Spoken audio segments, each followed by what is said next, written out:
ৰঙিয়াৰ উদিয়ানা বৰকুকুৰীয়া ভাতকুছিত ভূমাফিয়াৰ দপদপনি দালাল বহে মণ্ডলৰ চকীত ভয় ভাবুকি দি খিলঞ্জীয়াৰ ভূমি ক্ৰয় ভূমাফিয়াৰ স্থানীয় দালালৰ সহযোগত প্ৰতি বিঘা মাটি 10 লাখ টকাৰে ক্ৰয় কৰি বিক্ৰী কৰিছে 50 লাখৰ পৰা 90 লাখ টকা খিলঞ্জীয়া ভূমিপুত্ৰই মাটি বিক্ৰী কৰিবলৈ অমান্তি হলে গুণ্ডা বাহিনী আৰু স্থানীয় দালালৰ হতুৱাই আক্ৰমণ কৰে মাটিৰ গৰাকীক ভূমাফিয়াৰ দপদপনিত ভূমিপুত্ৰই চৰম নিৰাপত্তাহীনতাত ভুগিব লগা হৈছে মাটিৰ দালালিত স্থানীয় দালাল চৰকাৰী বিষয়া অধিবক্তা আৰু সংবাদকৰ্মীও জড়িত বুলি অভিযোগ উঠিছে ইফালে ৰঙিয়া অঞ্চলত মাটিৰ দালালে বহু ক্ষেত্ৰত ভূমিৰ গৰাকীৰ অজ্ঞাতে চক্ৰান্তৰে ভূমি বিক্ৰী কৰাক লৈ কাজিয়াৰ সূত্ৰপাত ঘটিছে ৰঙিয়াৰ ৰাজহ চক্ৰ বিষয়াৰ কাৰ্যালয়ৰ একাংশ অসাধু কৰ্মচাৰী আৰু মণ্ডলৰ বাবে ভূমি অধিকাৰ বিচাৰি কৃষকে আজি হাহাকাৰ কৰিবলগীয়া হৈছে এই দুজন দালালক থানাত সন্মানে ৰাখি খুৱাই বুৱাই নিখাতৰ ভিতৰতে এৰি দালাল নাইকিয়া কৰাৰ বাবা লোৱা বিজেপি চৰকাৰৰ দিনতে ৰঙিয়াৰ ৰাজহ চক্ৰ বিষয়াৰ কাৰ্যালয়ত দালালিক যেন এক সন্মানজনক পেছালৈ উন্নীত কৰিছে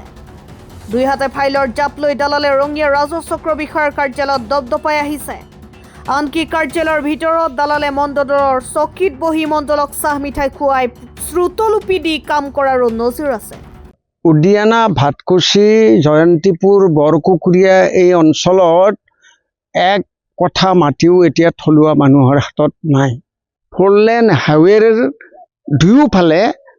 2-3 কিলোমিটাৰলৈকে আচলতে এতিয়া অসমীয়া মানুহৰ পৰা মাটি অলৰেডি মাটিৰ দালালৰ হাতত গুচি গৈছে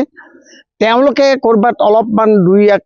ট্ৰাক কি ট্ৰেক্টৰ মাটি পেলাই সেই মাটিটো 10 লাখ টকাত কিনা মাটিটো তেওঁলোকে 60-70 লাখত এতিয়া হস্তান্তৰ কৰি আছে উদিয়ানা ভাতকুছি অঞ্চলত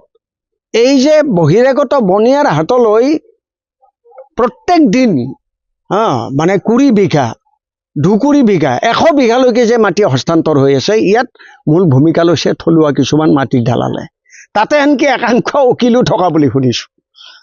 তাত একাংশ ৰাজনৈতিক নেতাটো আছেই তো সেইসকলে ৰাতাৰাতি সেই মাটিবোৰ হস্তান্তৰ কৰিছে বনিয়াৰ হাতলৈ আৰু এই গোটেই প্ৰক্ৰিয়াটোক বন্ধ কৰাৰ কাৰণে ৰাইজে কোনো ৰাস্তা পোৱা নাই কাৰণ প্ৰশাসন আৰু ৰাজনৈতিক নেতৃত্বই ৰাইজক সাথ দিয়া নাই সহযোগ কৰা নাই আৰু মই আপোনালোকক এই কথা ক'ব পাৰোঁ যে আমি বহুত কষ্ট কৰি হ'লেও জীৱনৰ ৰিস্ক লৈ হ'লেও এই প্ৰক্ৰিয়াটোক বাধা দিবলৈ বদ্ধপৰিকৰ আমি নেৰোঁ কাৰণ এই গোটেই প্ৰক্ৰিয়াটোৱে জাতিটোক সৰ্বহাৰা কৰিবলৈ গৈ আছে উদিয়ানা ভাতকুছি অঞ্চলত আচলতে জেনুইন যিখিনি কৃষিজীৱী মানুহ আছিল তেওঁলোকে আনকি 150-200 মনলৈকে ধান বিক্ৰী কৰা খেতিয়ক আছে তাত আৰু সেই পথাৰখন নেচাৰেলি ইৰিগেটেড সেই অঞ্চলৰ পথাৰবিলাক তাৰ খেতি দি গোটেই কামৰূপ জিলাখনক ভাত খুৱাব পাৰে অথচ এই কৃষিভূমি আজি তাতে এক কথাও আমাৰ খেতিয়কৰ হাতত নাই অসমীয়া মানুহক থলুৱা মানুহক মানে সঁচা অৰ্থত প্ৰলিটেৰিয়েট সজাব তেওঁলোকৰ থাকিবলৈ মাটি নাই তেওঁলোকৰ ঘৰৰ ভেটি পৰ্যন্ত এতিয়া হস্তান্তৰ হ'বলৈ গৈ আছে কমেও 2,80,145 বিঘা কৃষিভূমি নাইকিয়া হৈ গৈছে আৰু মোৰ হাতত তথ্য আছে more than 80% of the total agricultural land illegally transferred এই গোটেই ভূখণ্ডৰ more than 80% আচলতে বহিৰাগত বনিয়াৰ হাতলৈ গৈছে ফ'ৰলেন হাইৱেৰ দুয়োফালে 2-3 কিলোমিটাৰলৈকে আচলতে এতিয়া অসমীয়া মানুহৰ পৰা মাটি অলৰেডি মাটিৰ দালালৰ হাতত গুচি গৈছে তেওঁলোকে কৰবাত অলপমান 2-1